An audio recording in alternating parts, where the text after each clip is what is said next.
আসসালামু আলাইকুম আরহামাতুল্লাহি অবরকাতুহ। আশা করছি আমার সকল প্রাণপ্রিয় ভাই বোনেরা মহান আল্লাহ তাআলার অশেষ রহমতে সবাই ভালো আছেন, সুস্থ আছেন, সুন্দর আছেন। ফার্স্ট অফ অল একটু আপনারা কমেন্টসে আমাকে জানাবেন যে সবাই আমাকে শুনতে পাচ্ছেন কিনা এবং বোর্ডটা দেখতে পাচ্ছেন কিনা। যাই হোক, দীর্ঘদিন আপনাদের প্রত্যাশা পূরণের উদ্দেশ্যে আপনারা সবাই অবগত আছেন যে আমাদের 17 তারিখ আমি আপনাদেরকে সময় দিয়েছিলাম। মহান আল্লাহ তাআলার অশেষ রহমতে আমরা সেই 17 তারিখ থেকেই ক্লাস শুরু করতে পারছি, এজন্য শুকরিয়া মহান রবের। তো কিছু কথা আমরা বলে আমাদের আজকের ক্লাসটা আমরা শুরু করব। তার মধ্যে সবাই একটু চলে আসার সময় দিব, যেহেতু প্রথম দিন আমরা সবাইকে নিয়ে একটু ক্লাসটা করার চেষ্টা করব এবং কিছু কথা আজকে বলে আমরা আমাদের দারুণ ক্লাস উপহার দিব ইনশাআল্লাহ। আচ্ছা, আপনাদের প্রথমে একটু কিছু কোশ্চেনের অ্যান্সার দিই। এক নাম্বারটা হচ্ছে আপনাদের যে রুটিনটা দেওয়া হয়েছে, প্রত্যেকটা ক্লাস আমাদের রুটিন অনুযায়ী হবে। এই যেভাবে ফেসবুক লাইভে ক্লাস হয় এইভাবে লাইভে ক্লাস হবে। এবার দেখেন, এই সপ্তাহের যা যা পড়া থাকবে এবং আপনাদের যত প্রবলেম রয়েছে, এই প্রবলেম প্লাস সকল পড়া এটা আমরা প্রতি শুক্রবার, আবার বলছি প্রতি শুক্রবার সন্ধ্যা বা রাত্রে 8টার দিকে আমরা আপনাদের সাথে জুমে মিটিং করব। সেই জুমে আমি আপনাদেরকে পড়া নিব, যা যা করা দরকার সেই কাজগুলো আমরা করব। ঠিক আছে? তো ফার্স্ট অফ অল একটু আপনারা কমেন্টসে জানাবেন যে সবাই আমাকে স্পষ্টভাবে শুনতে পাচ্ছেন কিনা এবং বোর্ডটা দেখতে পাচ্ছেন কিনা। আর আবারও বলছি, যদি স্বপ্ন অনেক বড় থাকে, লেগে থাকার একটা মানসিকতা, মন মানসিকতা যদি না থাকে, আপনি ভালো করতে পারবেন না। আপনি একদিন ক্লাস করবেন, পরের দিন আপনাকে আর খুঁজে পাওয়া যাবে না। একদিন ক্লাসে থাকবেন, পরের দিন আপনি নাই হয়ে যাবেন, এটা লাভ হবে না। আমার ব্যাচের ভাই বোনেদের একটা সবথেকে ভালো গুণ যেটা আমি বলবো, সেটা হচ্ছে এরা ধারাবাহিকভাবে ক্লাস করে এবং শুধু ক্লাস করে এরা ক্ষান্ত হয় না। ক্লাসের পাশাপাশি এরা যত কাজ আমি বাসায় দিই, প্রত্যেকটা কাজ এরা প্রপারলিভাবে দেওয়ার সবসময় চেষ্টা করে। আচ্ছা, এবার আসেন ক্লাস নিয়ে কথা বলি। আপনাদের অনেকের প্রশ্ন এবং অনেকে আমাকে মেসেজ করেছেন যে ভাই সব ক্লাস আপনি নিলে ভালো হয়। আসলে ভাই আমি তো খুবই ব্যস্ত মানুষ, তো এই ব্যস্ততার মধ্যেও প্রায় 13-14টা ব্যাচ এখন রানিং আছে, অফলাইন ব্যাচ আছে প্রায় 5-6টা, সব মিলে 20টা ব্যাচ এখন রানিং ব্যাচ। তাহলে দেখেন, ম্যানেজমেন্টের একটা বিষয় থাকে। তো আমি ম্যাক্সিমাম নেওয়ার চেষ্টা করব, তবুও আপনাদের আমার বিকল্প টিচারও থাকবেন। দেখা যাচ্ছে যে মাঝে মাঝে আমি ব্যস্ততার কারণে যদি না আসতে পারি, আপনাদের তো কোনো ক্ষতি হোক এটা আমি কখনো চাইবো না। তো যেহেতু আমি চাইবো না, যার জন্য আমি যথাসম্ভব চেষ্টা করব যে আপনাদের ক্লাসগুলো নেওয়ার পাশাপাশি আমার পাশাপাশি যাদের লাগবে তাদেরকে আমি ইনক্লুড করে নিব। আচ্ছা, সবাই কি চলে এসেছেন? আচ্ছা, আমি দেখতে পাচ্ছি আপনারা 60 জন মতো আছেন। তাও কিন্তু দেখেন প্রপার ওয়েতে 110-100 প্লাস ভর্তি হয়েছেন, বাট আপনারা কিন্তু ক্লাসে এখনো প্রপারলি ওয়েতে কিন্তু সবাই আসতে পারেননি, যেটা খুবই কষ্টদায়ক বিষয়, তাই না? আচ্ছা, তো একটুখানি একটু জানাবেন যে তাহলে আমরা ক্লাসটা আজকে শুরু করব। তো চলেন, আমি আর বেশি কথা না বাড়িয়ে সরাসরি ক্লাসে চলে যাই। আর ক্লাসে যাওয়ার পরে এই ক্লাসগুলো কোথায় থাকবে, কোন জায়গায় রেকর্ড থাকবে, সবকিছু আমি ইন ডিটেলস আলোচনা করব। তা আগে আমরা ক্লাসটা করি। হ্যাঁ, চলেন ভাই বোনেরা আমরা ক্লাসে চলে যাই। আচ্ছা, ওয়ালাইকুম আসসালাম রাহমাতুল্লাহ। তাহলে চলেন শুরু করি। হ্যাঁ, আচ্ছা, সবাই একটু দেখেন, আজকে আমরা বাংলা লেকচারের এমন একটা টপিক আলোচনা করব যেটা আমাদের পরীক্ষাতে প্রশ্ন 100% হয় এবং আমি এত সুন্দরভাবে আপনাদের গুছাই দিব আজকে, যা আপনারা নিজেরা চিন্তাও করতে পারেননি।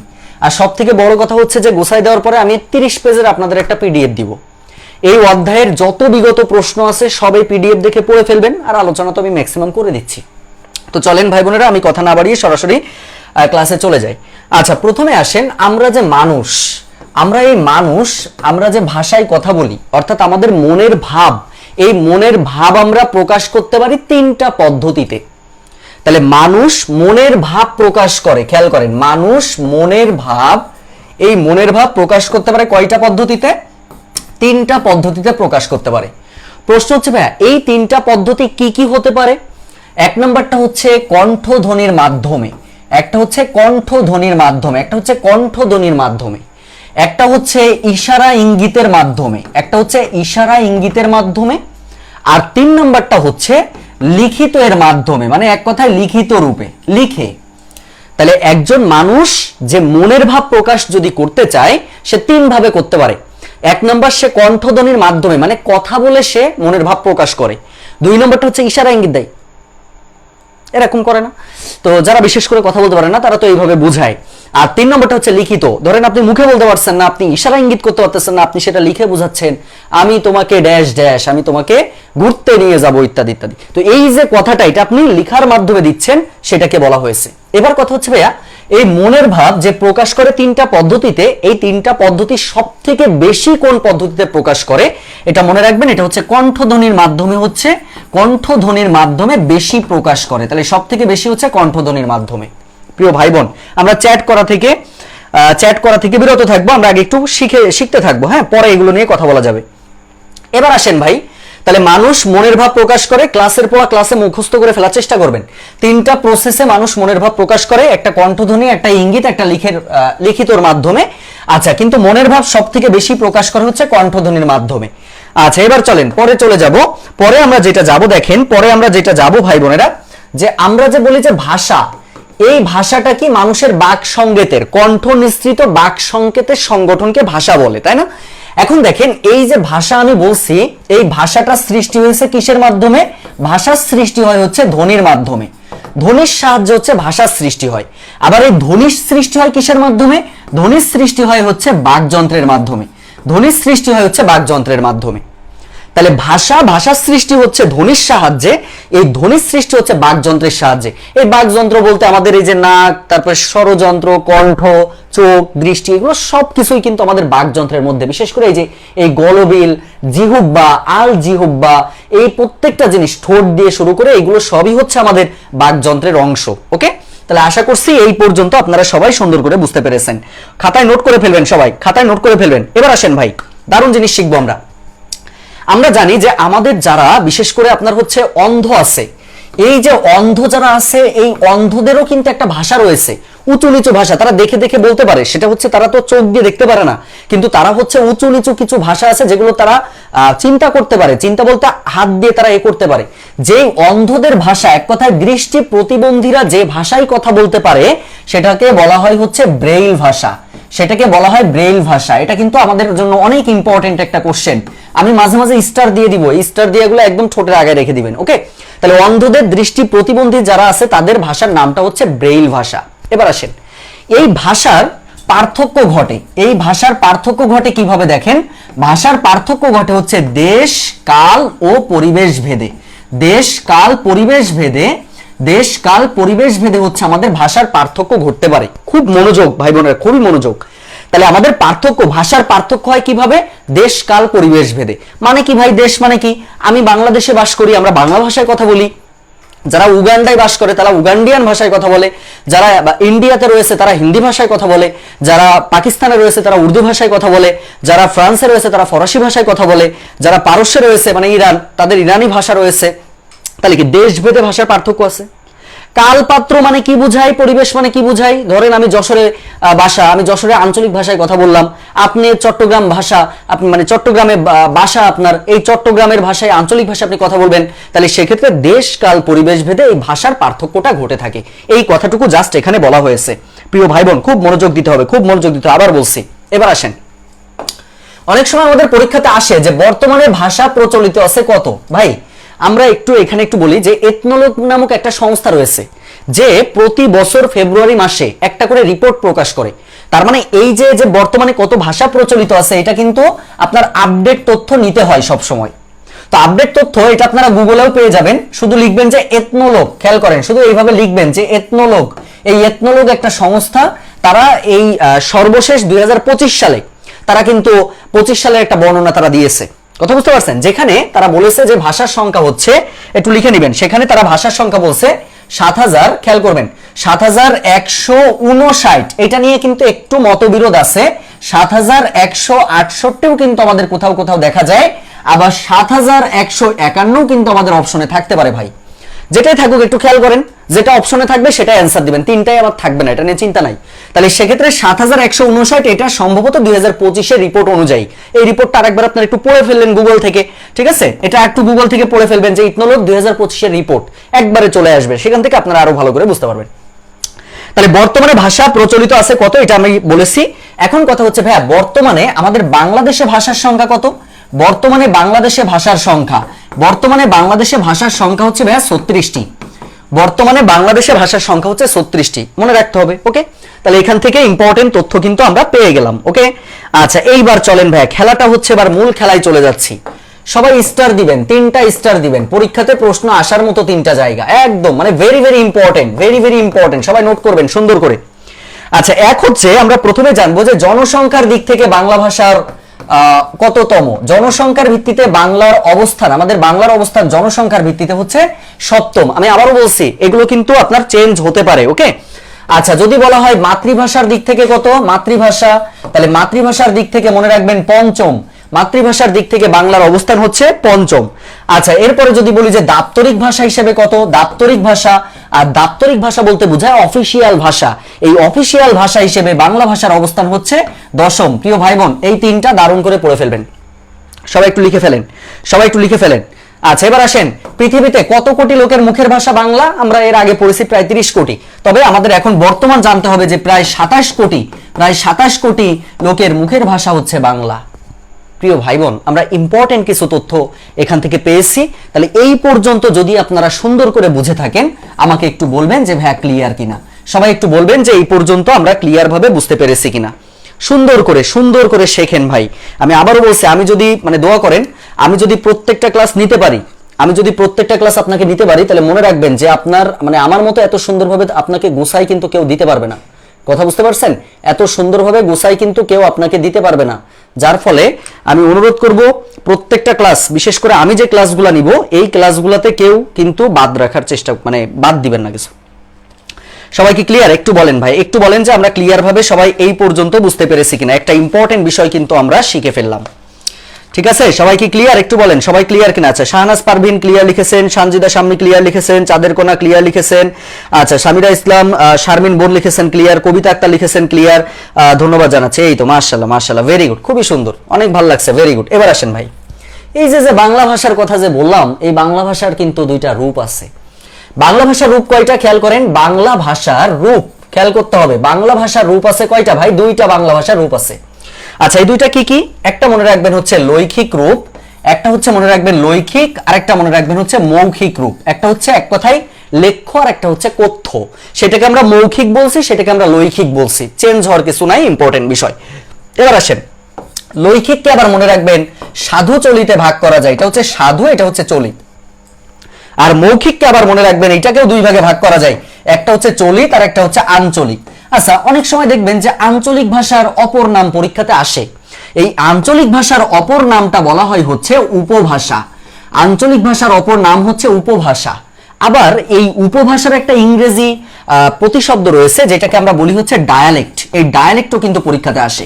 একটু বুঝে ফেলেন না যে আঞ্চলিক ভাষা থেকে যদি পরীক্ষাতে প্রশ্ন আসে, জাস্ট 2টা কোশ্চেন পরীক্ষাতে আসতে পারে। একটা হচ্ছে আঞ্চলিক ভাষার অপর নাম কি, উপভাষা। আসতে পারে যে এই আঞ্চলিক ভাষার ইংরেজি প্রতিশব্দ কি, তখন আমরা বলবো ডায়ালেক্ট। ডায়ালেক্ট মানে হচ্ছে আঞ্চলিক ভাষার অপর নাম। আশা করছি এই বিষয়টা আপনারা সবাই ক্লিয়ার ভাবে বুঝতে পেরেছেন। এইবার চলেন সামনে যাব। আচ্ছা, শুরু থেকে কেউ নোট করলে নোট কেউ দিয়ে দিবেন না, নিজের নোট নিজে করবেন, একজনও নোট কেউ কাউকে দিবেন না। আবারও বলছি, এই কাজ কেউ করবেন না, চুরি বিদ্যা খুব খারাপ জিনিস, বুঝতে পারছেন? এবার সবাই লেখেন সাধু ভাষা, সবাই লেখেন সাধু ভাষা। আচ্ছা, সাধু ভাষা থেকে এখন আমরা কিছু জিনিস একটু জানার চেষ্টা করব, খুব সুন্দরভাবে লিখবেন। আচ্ছা, প্রথমে আসেন ভাইয়া, এই যে আমরা যে সাধু ভাষা বলি, এই সাধু ভাষা প্রথম ব্যবহার করেন কে? সাধু ভাষা প্রথম ব্যবহার, মনে রাখবেন, প্রথম ব্যবহার কিন্তু করেছিল রাজা রামমোহন রায়। সাধু ভাষা প্রথম আপনার হচ্ছে ব্যবহার করেছিল রাজা রামমোহন রায়। রাজা রামমোহন রায় হচ্ছে প্রথম সাধু ভাষা কি করছিল? ব্যবহার করছিল। প্রশ্ন থেকে যায় যে ভাই এই যে প্রথম ব্যবহার, এই প্রথম ব্যবহার কোন গ্রন্থে করা হয়? যদি আপনার গ্রন্থের কথা বলে, আপনি মনে রাখবেন বেদান্ত গ্রন্থ। এই বেদান্ত গ্রন্থে সর্বপ্রথম সাধু ভাষা পরিভাষাটি ব্যবহার করা হয়েছিল। আচ্ছা, কিন্তু কথা হচ্ছে এই সাধু ভাষার জনক আমরা কাকে বলি বলেন তো? সাধু ভাষার জনক আমরা বলি হচ্ছে ঈশ্বরচন্দ্র বিদ্যাসাগরকে। আমরা বলি হচ্ছে ঈশ্বরচন্দ্র বিদ্যাসাগরকে। ঈশ্বরচন্দ্র বিদ্যাসাগরকে আমরা সাধু ভাষার জনক বলি। 3টাই ইম্পর্টেন্ট তথ্য, তবে এটা সব থেকে বেশি পরীক্ষাতে আসে। কথা বুঝতে পারছেন? এটা সব থেকে বেশি পরীক্ষাতে আসে। প্রিয় ভাই বোন, খুব মনোযোগ দেন, খুব মনোযোগ দেন ক্লাসের মধ্যে। তাহলে এখান থেকে আমরা বুঝলাম কি ভাই, সাধু ভাষা প্রথম ব্যবহার করেন হচ্ছে রাজা রামমোহন রায়, প্রথম ব্যবহার করেন হচ্ছে বেদান্ত গ্রন্থে, এবং এর জনক হচ্ছে ঈশ্বরচন্দ্র বিদ্যাসাগর। এর জনক হচ্ছে ঈশ্বরচন্দ্র বিদ্যাসাগর। সবাই কি বুঝতে পারছেন এই পর্যন্ত? তাহলে সাধু ভাষা থেকে যদি কোনো প্রশ্ন পরীক্ষাতে আসে তাহলে অবশ্যই মনে রাখবেন আমাদের এই টাইপের কোশ্চেন কিন্তু সাধু ভাষা থেকে আসতে পারে। ঠিক আছে, সাধু ভাষা থেকে আসতে পারে, এই জায়গাটা আপনারা জাস্ট একটু মনোযোগ দেওয়ার চেষ্টা করবেন। সবাইকে আমরা ক্লিয়ার? একটু বলেন সবাই ক্লিয়ার কিনা? আচ্ছা, রাজা রামমোহন রায় লিখেছেন very good very good very good.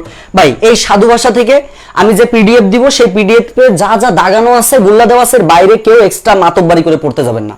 যেগুলো দাগানো আছে বারবার এটাই পড়বেন, এক্সট্রা আপনার কোনো কষ্ট এখানে নাই। এই জন্য এই ব্যাচটার নাম দিয়েছি আমরা কি ব্যাচ বলেন তো? এই ব্যাচটার নাম দিয়েছি ড্রিম ব্যাচ, যাতে আপনাদের পরিশ্রম কম হয় কিন্তু পড়বেন বেশি। হ্যাঁ, চলিত ভাষা। এবার আসেন চলিত ভাষা নিয়ে একটু কথা বলবো। আচ্ছা, চলিত ভাষা প্রথমে আমাদের দরকার, এই চলিত ভাষা সৃষ্টি হয়েছিল কত সালের দিকে? এটা সৃষ্টি হয় হচ্ছে 1914 সালের দিকে। এর সৃষ্টি হচ্ছে 1914 সালের দিকে। সবাই লিখে ফেলবেন, সবাই লিখে ফেলবেন। আচ্ছা, এবার আসেন এই চলিত ভাষার প্রবর্তককে।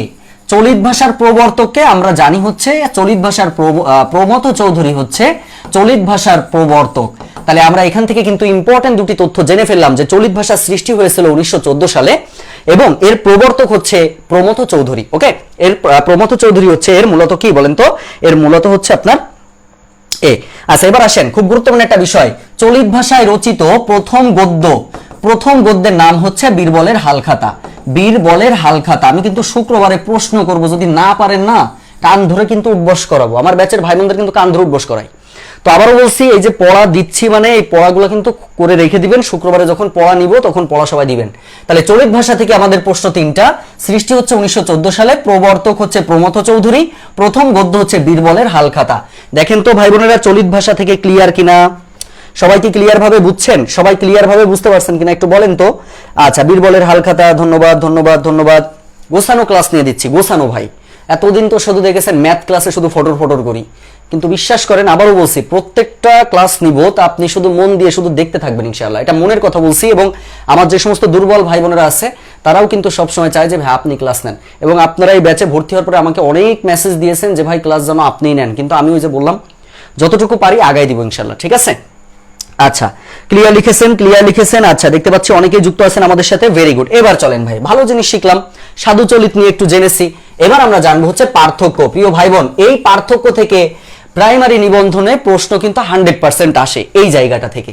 এই জন্য এই জায়গাটা একটু ভালো করে সবাই জেনে ফেলবেন। আচ্ছা, এই পাশে লিখবেন সাধু রীতি, আর এখানে লিখবেন হচ্ছে চলিত রীতি। এক পাশে সাধু রীতি লিখবেন, এক পাশে চলিত রীতি লিখবেন। আচ্ছা, প্রথমে আমরা যেটা জানবো ভাইয়া, এই সাধু ভাষা হচ্ছে তৎসম বা সংস্কৃত শব্দের হয়। এটা হচ্ছে তৎসম বা সংস্কৃত শব্দের হয়। আর এইটা হচ্ছে তদ্ভব বা বিদেশি শব্দের হয়। এটা হচ্ছে তদ্ভব বা বিদেশি শব্দের ক্ষেত্রে হয়। বুঝতে পারছেন? এক নাম্বার পার্থক্য আমরা জেনে ফেললাম। আচ্ছা, দুই নাম্বারটা আমরা কি জানবো সবাই একটু খেয়াল করেন, সেটা খেয়াল করেন। এটা হচ্ছে নাটকের সংলাপ ও বক্তৃতা। নাটকের সংলাপ ও বক্তৃতার জন্য অনুপযোগী। এটা হচ্ছে কি বলেন তো? অনুপযোগী। আর এটা হচ্ছে কি? উপযোগী। এটা হচ্ছে উপযোগী। অর্থাৎ নাটকের সংলাপ এবং বক্তৃতার জন্য একটা উপযোগী আর একটা হচ্ছে অনুপযোগী। সবাই একটু লিখে ফেলবেন, নোট করে ফেলেন, সুন্দর করে নোট করে ফেলেন সবাই। আচ্ছা, এটা মনে রাখবেন, এটা হচ্ছে গুরু গম্ভীর। এটা হচ্ছে কি ভাষা? এটা হচ্ছে গুরু গম্ভীর। আর এটা হচ্ছে আপনার কৃত্রিমতা বর্জিত। এটা হচ্ছে কৃত্রিমতা বর্জিত। কথা বুঝতে পারছেন? এটা কি? এটা হচ্ছে কৃত্রিমতা বর্জিত। সবাই লিখে ফেলেন, কৃত্রিমতা বর্জিত। এবং আরো একটা বিষয় আছে সহজ। কৃত্রিমতা বর্জিত ও সহজ, এই কথাটুকু একটু লিখে ফেলেন সবাই। আরেকটা জিনিস আমরা একটু জানবো যে 4 নাম্বার, এটা হচ্ছে ক্রিয়াপদ ও সর্বনামের পূর্ণরূপ ব্যবহৃত হয়। এটা হচ্ছে পূর্ণরূপ ব্যবহৃত হয়। আর এটা হচ্ছে আপনার সংক্ষিপ্ত রূপ ব্যবহৃত হয়। এটা হচ্ছে সংক্ষিপ্ত রূপ ব্যবহৃত হয়। এই 4টা তথ্য এখান থেকে পড়বেন। আচ্ছা, এই 4টা হচ্ছে আমরা এখান থেকে পড়বো, আর কিচ্ছু না। বুঝতে পারছি প্রিয় ভাই বোন? দেখেন পড়া কিন্তু গুছাই দিচ্ছি, এরপরে যদি না পারেন না একদম কিল ঘুষি যা পারি তাই কিন্তু দেওয়া শুরু করব। আচ্ছা, সবাই একটু লিখে ফেলেন। আমি একটু সরে যাই, আপনারা একটু লিখে ফেলেন সবাই। আচ্ছা, মাশাআল্লাহ, আমার সাথে অনেক ভাই বোনেরা যুক্ত আছেন। সবার মনের আশাটা পূরণ হোক। আসলে ড্রিম ব্যাচের স্বপ্নটা যেন আপনাদের আমি প্রপার ওয়েতে দিতে পারি, আমার জন্য সবাই দোয়া করবেন ইনশাআল্লাহ। ওকে, আমি যথাসম্ভব চেষ্টা করব সবকিছু সুন্দর করে গুছাই দেওয়ার জন্য। ঠিক আছে? আচ্ছা একটু বলেন, একটু বলবো আমরা যে ক্লিয়ার ভাবে আমরা বুঝতে পারছি কিনা। সবাই সবাই একটু বলে ফেলবেন। আচ্ছা মাশাআল্লাহ, এই তো ভেরি গুড, খুবই সুন্দর ভাই বোনেরা, অসংখ্য ধন্যবাদ জানাচ্ছি। আমি আশা করব যে এই যে যতটুকু আলোচনা করেছি এটাতে আপনাদের আর সমস্যা নেই। সবাই কি ক্লিয়ার? একটু বলেন, একটু বলেন সবাই ক্লিয়ার কিনা। আচ্ছা তাহলে এখান থেকে এটা আমরা লিখে ফেললাম। এরপরে আমরা চলে যাব ভাইয়া কিছু গুরুত্বপূর্ণ শব্দের সাধু চলিত রূপ আমাদের জানতে হবে। গুরুত্বপূর্ণ শব্দের সাধু ও চলিত রূপ, সাধু ও চলিত। গুরুত্বপূর্ণ শব্দের এখন আমরা জানবো হচ্ছে সাধু চলিত। আচ্ছা এটা আমরা যে জানবো খেয়াল করেন, যেমন হচ্ছে এ পাশে লেখেন হচ্ছে সাধু আর এখানে লেখেন হচ্ছে চলিত। এক পাশে লেখেন সাধু, এক পাশে লেখেন চলিত। আচ্ছা কি কি জানবো দেখেন, জুতা আমরা সাধুতে বলি জুতা, সেটাকে আমরা চলিতে বলবো হচ্ছে জুতো।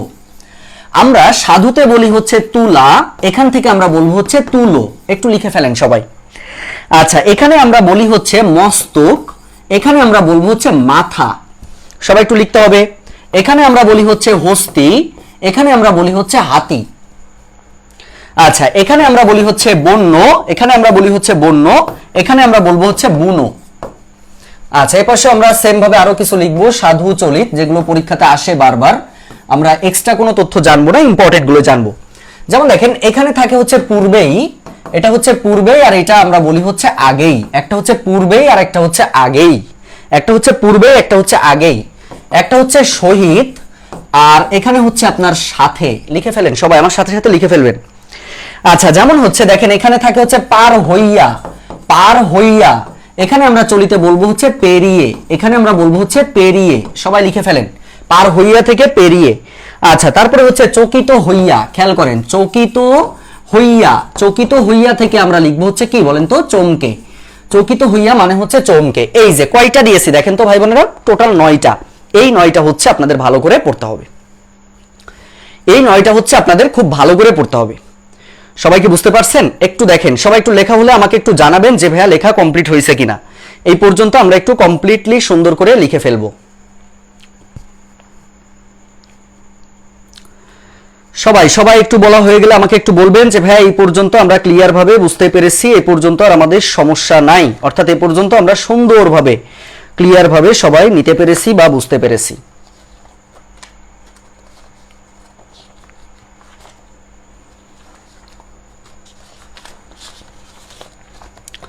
সবাই বলেন, সবাই একটু বলেন। আচ্ছা 4 নাম্বারটা লিখতে পারেননি। আচ্ছা 4 নাম্বারটা আমরা যদি একটু দেখাই, দেখেন প্রিয় বোন, এই যে 4 নাম্বারটা ছিল হচ্ছে ক্রিয়াপদ ও সর্বনামের পূর্ণরূপ ব্যবহৃত হয়। যেমন কি খাইয়াছিলাম, পূর্ণরূপ ব্যবহৃত হয়েছে, কিন্তু আমি বলছি খেয়েছি, তাই একই জিনিস না ভাই? খেয়েছি আর খাইয়াছিলাম মানে কি বলেন তো, একই জিনিস, আর পার্থক্য রয়েছে। ওকে, এই জায়গাটা আপনারা একটু বোঝার চেষ্টা করবেন সবাই, ঠিক আছে? একটু বলেন যে ক্লিয়ার কিনা। আচ্ছা লাস্টেরটা আমি আবার নিয়ে এসে দিয়েছি, দেখেন এখান থেকে আপনারা একটু সুন্দর করে এ করে নেন সবাই।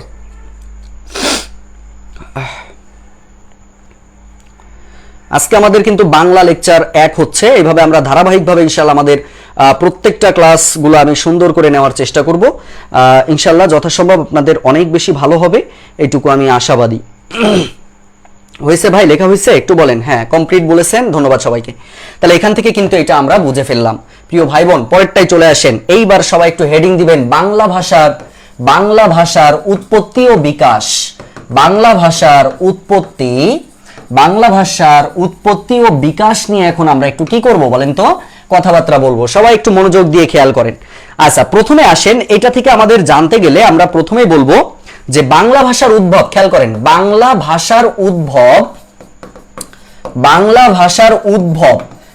ভাষার উদ্ভব দিয়ে তীর চিহ্ন দিবেন, তীর চিহ্ন দিয়ে লিখবেন হচ্ছে সপ্তম শতাব্দী। আচ্ছা সপ্তম লেখার পাশে লিখবেন যে গৌড়ীয় প্রাকৃত থেকে, এটার পাশে লিখবেন হচ্ছে কি গৌড়ীয় প্রাকৃত থেকে। আচ্ছা এই কথাটা কে বলছে জানেন? উনি বলেছে ডক্টর মোহাম্মদ শহীদুল্লাহ সাহেব। এটা বলেছেন হচ্ছে কে? ডক্টর মোহাম্মদ শহীদুল্লাহ। আচ্ছা ডক্টর মোহাম্মদ শহীদুল্লাহ কি বলছে? ডক্টর মোহাম্মদ শহীদুল্লাহ বলেছে যে সপ্তম শতকে গৌড়ীয় প্রাকৃত থেকে বাংলা ভাষার উদ্ভব হয়েছে। অপরদিকে দেখেন, অপরদিকে আরেকজন বান্দা, সে আবার বলেছে বাংলা ভাষার উদ্ভব হয়েছে দশম শতকে মাগধী প্রাকৃত থেকে। উনি আবার বলেছে যে উল্টাটা, মাগধী প্রাকৃত থেকে উনি বলেছে, মাগধী প্রাকৃত থেকে। এই কথাটা বলেছেন হচ্ছে ডক্টর সুনীতি কুমার চট্টোপাধ্যায়। ডক্টর সুনীতি কুমার চট্টোপাধ্যায় বলেছেন যে না, সপ্তম শতকে হবে না, এটা হবে হচ্ছে দশম শতকে, হবে হচ্ছে দশম শতকে। এই দশম শতক পর্যন্ত আমাদের বিষয়টা বুঝতে হবে। চকিত হইয়া মানে চমকে, চমকে ভাই, ওটা হচ্ছে চমকে, চমকে হবে, ঠিক আছে? সবাই একটু বলেন, সবাই একটু বলেন মাশাআল্লাহ মাশাআল্লাহ। আমার প্রায় 80 জন ভাই বোনেরা আজকে ক্লাসে আছেন। আমি অনুরোধ করব প্রত্যেকজন ভাই বোন সারাদিন যত ব্যস্তই থাকেন না কেন, আমার জন্য অন্তত এই একটা ঘন্টা আপনারা একটু রেখে দিয়েন। আমি চাচ্ছি যে গত বছর ড্রিম ব্যাচে অনেক ভাই বোনেরা ছিল, তারা সবাই ভালো করেছে। আপনারা এই ড্রিম ব্যাচ এবং পার্সোনাল ব্যাচে আমার যত স্টুডেন্ট রয়েছেন প্রত্যেকেই যেন এই 25 সালের মধ্যে একটা সুখবর দিতে পারেন, এই জন্য আপনারা একটু লেগে থাকার চেষ্টা করবেন, ঠিক আছে? আচ্ছা, সবাই একটু বলেন যে ক্লিয়ার কিনা। তাহলে আমি আশা করবো এটা আমরা বুঝলাম। এবার আসেন ভাই, অনেক সময় পরীক্ষাতে পড়ে যে বাংলার সহোদর বোনকে, বাংলার সহোদর বোন হচ্ছে অসমিয়া, মনে রাখবেন বাংলার সহোদর বোন বলা হয় অসমিয়াকে। মানে বঙ্গ কামরূপকে দুইটা ভাগে ভাগ করা যায়, এই দুইটা ভাগের একটার নাম হচ্ছে বাংলা আর একটার নাম হচ্ছে অসমিয়া, এবং এই দুটোই এসেছে হচ্ছে শতম শাখা থেকে। এই দুইটারই উদ্ভব হয়েছে হচ্ছে বাংলার শতম শাখা থেকে। এই জায়গাটা জাস্ট মনে রাখবেন। ক্লিয়ার? সবাই একটু বলেন ভাই এই পর্যন্ত ক্লিয়ার হলে আমাকে একটু বলবেন যে ভাই এই পর্যন্ত ক্লিয়ার। এরপরে আর আমরা তিনটা জিনিস এখান থেকে জানবো, তারপরে এখান থেকে আমরা বের হয়ে যাব, এখান থেকে আর আমাদের কাজে লাগবে না কোনো কিছু, ঠিক আছে? আচ্ছা চলেন, এরপরে আমরা তিনটা জিনিস একটু শিখি, যে তিনটা জিনিসের 1 নাম্বার দিবেন, 2 নাম্বার দিবেন, 3 নাম্বার দিবেন। আচ্ছা, তিনটা জিনিস সম্পর্কে আমরা জানবো। একটা হচ্ছে প্রাকৃত, তার মানে পরীক্ষাতে সরাসরি আসে যে প্রাকৃত শব্দের অর্থ কি। তো প্রাকৃত শব্দের অর্থ হচ্ছে স্বাভাবিক, মানে শব্দার্থটাও আমরা এখান থেকে পড়ে ফেললাম। প্রাকৃত শব্দের অর্থ হচ্ছে স্বাভাবিক এবং অপভ্রংশ। খেয়াল করেন, অপভ্রংশ মানে হচ্ছে বিকৃত, অপভ্রংশ মানে হচ্ছে বিকৃত। একটা হচ্ছে প্রাকৃত মানে স্বাভাবিক, অপভ্রংশ মানে হচ্ছে বিকৃত। এরপরে আমাদের যেটা জানতে হবে সেটা হচ্ছে ব্রজবুলি। আচ্ছা, ব্রজবুলি ভাষাটা কি? এই ব্রজবুলি ভাষাটা কাকে বলে এটা মনে রাখবেন। এটা হচ্ছে বাংলা প্লাস মৈথিলি, বাংলা প্লাস মৈথিলি ভাষার সংমিশ্রণকে আমরা বলি হচ্ছে ব্রজবুলি ভাষা, ব্রজবুলি ভাষা বলি। এবং এই যে মৈথিলি ভাষা এসেছে হচ্ছে মিথিলার কবি বিদ্যাপতি থেকে। মিথিলার কবি হচ্ছে বিদ্যাপতি, হ্যাঁ, মিথিলার কবি ছিল বিদ্যাপতি। পরীক্ষাতে আসে যে ব্রজবুলি ভাষার জনককে বা এর আবিষ্কারককে, তো সেটার অ্যান্সারটা আমরা দিব হচ্ছে মিথিলার কবি হচ্ছে বিদ্যাপতি। এটা কোনো কথা মুছে গেল কেন? মিথিলার কবি হচ্ছে বিদ্যাপতি, হ্যাঁ, মিথিলার কবি হচ্ছে বিদ্যাপতি। প্রিয় ভাই বোন, এই তিনটা যদি লেখা হয়ে যায় আমাকে একটু বলবেন যে এটা ক্লিয়ার কিনা। আচ্ছা, শেষের কথাটা আপনারা বুঝতে পারেননি, আমি শেষের কথাটা আরেকবার একটু বলছি। বাংলা ভাষার সহোদর বোন, মানে বাংলার সহোদর বোন, যেমন আমরা যদি 4 ভাই হয়ে থাকি, আমার সহোদর ভাই বোন আছে না, ঠিক তেমনই ভাবে বাংলার একটা সহোদর বোন বলা হয় হচ্ছে অসমিয়াকে। এবং এই দুইটাই এসেছে মূলত আপনার শতম শাখা থেকে। দুইটা শাখা ছিল, ইন্দো ইউরোপীয় ভাষার দুটি শাখা ছিল, একটা হচ্ছে শতম, একটা হচ্ছে কেন্তম। শতম শাখা থেকে ধাপে ধাপে ধাপে ধাপে আমাদের বাংলা এবং অসমিয়া ভাষার সূত্রপাত হয়েছে, আর কিচ্ছু না। ওকে, এখন কি ক্লিয়ার ভাবে বুঝাতে পেরেছি? একটু বলেন ভাই বোনেরা যে এইটুকু পর্যন্ত আপনারা ক্লিয়ার কিনা। সবাই একটু বলতে হবে ভাইয়া, সবাই একটু বলে ফেলেন যে ভাই আমরা এই পর্যন্ত সবাই ক্লিয়ার ভাবে বুঝতে পেরেছি কিনা, এইটুকুতে আপনাদের আর ঝামেলা আছে কিনা, ঠিক আছে? আচ্ছা, তাহলে আমি আশা করবো যে এটাতে আর আপনাদের সমস্যা নেই। এবার সবাই লেখেন বাংলা লিপি। এখন আমরা একটু বাংলা লিপি সম্পর্কে জানবো। আচ্ছা, প্রথমে একটু বলি, এই পৃথিবীর ইতিহাসে সব থেকে লিপি নিয়ে যাদের গবেষণা বেশি, যারা বিশেষ করে লিপি তৈরি করেছে, তারা সেই সভ্যতাটার নাম হচ্ছে ফিনিশীয় সভ্যতা। আমি আলোচনা করবো, এটা খুব দারুণ দারুণ টপিক আছে, বুঝছেন? একটুখানি সময় দিবেন, দিলে দেখবেন যে ধাপে ধাপে সব শিখে ফেলবো। ফিনিশীয় সভ্যতা, এই ফিনিশীয় সভ্যতার যে মানুষজন ছিল তারাই হচ্ছে মূলত এই লিপিগুলো, মানে বাংলার ইতিহাসে টোটাল লিপি নিয়ে আলোচনা করেছে হচ্ছে এই ফিনিশীয়রা, ঠিক আছে? ফিনিশীয়রা। আচ্ছা, ভালো কথা, ফিনিশীয় আমরা জানলাম। এবং দেখেন এই ফিনিশীয়রা কিন্তু আমাদের যে বাংলা ব্যঞ্জন বর্ণ, এই ব্যঞ্জন বর্ণের কিন্তু প্রথম 22টা কিন্তু এদের তৈরি, মনে রাখতে হবে। তাহলে বাংলা যে লিপি আছে, মানে ব্রাহ্মী লিপি, এই ব্রাহ্মী লিপির যে বাংলা রূপ, এটা থেকে কিন্তু ব্যঞ্জন বর্ণ, আমাদের ব্যঞ্জন বর্ণ আছে না 39টি, এই 39টির মধ্যে 22টার আবিষ্কারক হচ্ছে ফিনিশীয়রা। পরীক্ষাতে কিন্তু এটা চলে আসতে পারে, এই জন্য এটা অবশ্যই আপনারা চেষ্টা করবেন। এখন কথা থেকে যায় যে ভাইয়া এই ফিনিশীয়রা যদি আপনার ব্যঞ্জন বর্ণ তৈরি করে, স্বরবর্ণ কারা করেছে? তো এর সাথে মনে রাখবেন স্বরবর্ণ যারা করেছে তারা ছিল হচ্ছে গ্রিকরা হচ্ছে আমাদের স্বরবর্ণটা দিয়েছে। তাহলে ফিনিশীয়রা দিয়েছে হচ্ছে ব্যঞ্জন বর্ণের রূপ, আর আমাদের স্বরবর্ণ দিয়েছে হচ্ছে গ্রিকরা। ওকে, এখান থেকে এক্সট্রা তথ্য ভাই, এগুলো যদি আমাদের এতটা লাগবে না, বুঝতে পারছেন? এতটা লাগবে না, এটা আপনারা মনে রাখবেন। আচ্ছা, এবার আসেন সরাসরি আমরা সামনের দিকে যাব। প্রাচীন ভারতে, খেয়াল করেন, প্রাচীন ভারতে লিপি, প্রাচীন ভারতে লিপি, মনে রাখবেন এই প্রাচীন ভারতে লিপি পাওয়া যায় হচ্ছে দুইটা। একটা ছিল হচ্ছে ব্রাহ্মী লিপি, একটা ছিল হচ্ছে ব্রাহ্মী লিপি, আরেকটা ছিল হচ্ছে খরষ্টি লিপি। একটা হচ্ছে ব্রাহ্মী লিপি, একটা হচ্ছে খরষ্টি। ব্রাহ্মী লিপি মানে, ব্রাহ্মী লিপি বলতে আমরা যে ডান থেকে বামে লিখি না, যে আমার নাম হচ্ছে উগান্ডা, আমার নাম হচ্ছে উগান্ডা, তাই যে আমি উগান্ডা যে লিখলাম, এটা কি ডান থেকে বামে লিখেছি না? আর খরষ্টিটা ছিল হচ্ছে আপনার এই পাশ থেকে হচ্ছে খরষ্টি ছিল, অর্থাৎ বিসমিল্লাহির রহমানির, ধরেন রহিম বললাম, বিসমিল্লাহির রহমানির কি বললাম বলেন তো, রহিম বললাম। তাহলে সেক্ষেত্রে এই যে যেটা আমরা করছি, এটা কি কোন পাশ থেকে আসতেছে? এটা হচ্ছে ডান থেকে বামে, এটা হচ্ছে ডান থেকে বামে, আর খরষ্টি ছিল হচ্ছে বাম থেকে ডানে, খরষ্টি ছিল হচ্ছে বাম থেকে ডানে। এই জায়গাটা মনে রাখবেন। এখন কথা হচ্ছে ভাই, আমাদের বাংলা লিপিটা আসছে কোথা থেকে? বাংলা লিপি আসছে এই ব্রাহ্মী লিপির, মনে রাখবেন, ব্রাহ্মী লিপির খরষ্টি, ব্রাহ্মী লিপির কুটিল রূপ থেকে এসেছে। তাহলে পরীক্ষাতে আসে যে আমরা বাংলা লিপিটা পাই কোন জায়গা থেকে? মনে রাখবেন, বাংলা লিপিটা আসছে ব্রাহ্মী লিপির কুটিল রূপ থেকে। কোন রূপ থেকে? কুটিল রূপ। মানে ব্রাহ্মী লিপির আবার রূপ ছিল তিনটা, একটা হচ্ছে আপনার কুটিল রূপ ছিল, আরেকটা হচ্ছে আপনার ছিল হচ্ছে নাগরী ছিল, আরেকটা ছিল সারদা। তাই এই তিনটার মধ্যে আপনার কুটিল রূপ থেকে হচ্ছে বাংলার উৎপত্তিটা হয়েছে। এই যে জাস্ট এখান থেকে এই অংশটুকু জাস্ট পড়বেন, আর পড়ার দরকার নেই। সবাই কি ক্লিয়ার? একটু বলেন যে ভাই বোনেরা আমরা এই পর্যন্ত সবাই সুন্দরভাবে ক্লিয়ার ভাবে নিতে পেরেছি কিনা, একটু বলেন। সবাই কি ক্লিয়ার? সবাই একটু বলবেন যে ভাইয়া ক্লিয়ার ভাবে আমরা বুঝতে পারলাম কিনা। সবাই একটু জানাতে হবে যে আমরা ক্লিয়ার কিনা, এই পর্যন্ত আলোচনা যে করলাম এই পর্যন্ত আপনারা সুন্দর করে বুঝতে পেরেছেন কিনা।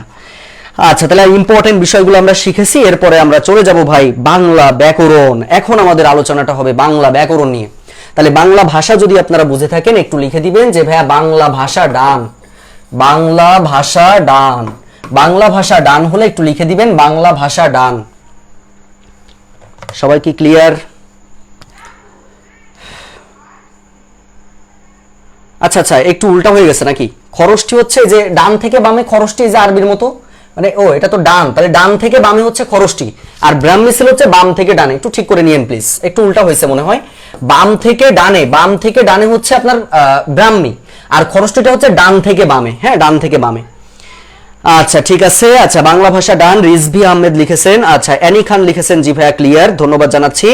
আচ্ছা, খরষ্টিটা হচ্ছে ভাই আরবি ভাষার মতো, যেটা ডান থেকে বামে লেখা হয়, যেটা ডান থেকে বামে লেখা হয়। কথা বুঝতে পেরেছেন? যেটা হচ্ছে ডান থেকে বামে লেখা হয়।